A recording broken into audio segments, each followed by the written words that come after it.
There is currently only one pro-life Democrat in the House and one in the Senate. There's a sense that's because pro-life Democrats are being forced out of the party due to abortion rights being seen as a litmus test to run for office. Pro-life Democrats are really struggling with where the party has gone so extreme that it's really alienating. Kristen, executive director of Democrats for Life, believes that extremism, such as legislation supporting late-term abortion, has possibly led to a rebirth within the party. We call them unapologetic pro-life Democrats. And it is an amazing group of people. And just this new evolution of really strong pro-life people. And some of our candidates, too, like Pastor Chris Butler, who's running for Congress in Chicago. Just again, not stepping away from this commitment to this whole life view. My vision is not to have this be a place where people come to have abortions, but to have this be a place where people come to actually raise families and flourish as families. Pastor Chris Butler of Chicago Embassy Church Network is a Democrat running for Congress in Illinois' 1st District.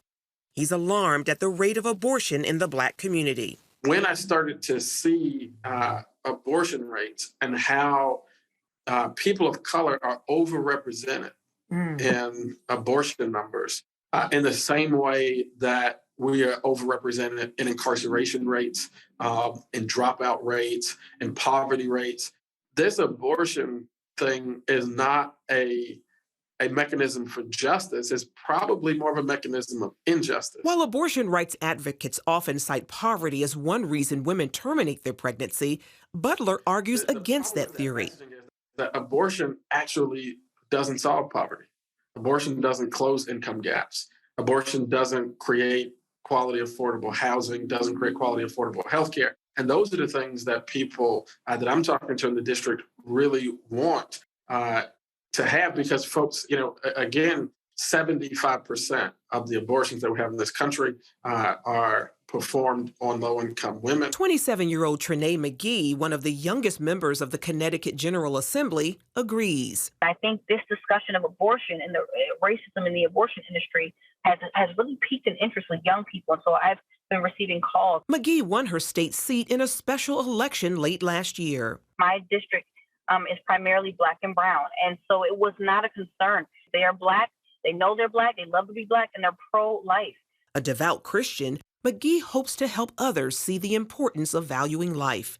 It's a concern that, there isn't legislation protecting babies who survive abortions, infanticide, fetal trafficking. These things are happening. I asked her whether pro-choice is the authentic position in the Black community.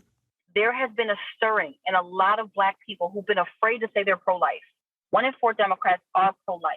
And even if they're not pro-life, people believe that there should be restrictions around abortion. After voting against members of her party on a state abortion measure, the millennial lawmaker admits being Democrat and pro-life is not always easy. I have accepted this challenge as a woman of faith, as a Black woman.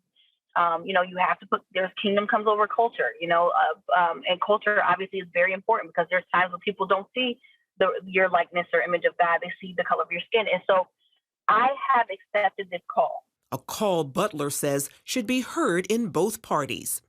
This issue of abortion really cannot afford to be left as a left-right issue. It really is a right-wrong issue, and it's one of those things that needs vocal support on both sides of the conversation. Meanwhile, Butler offered a warning to the Democratic Party if it continues what many see as immoral views about the unborn and other issues.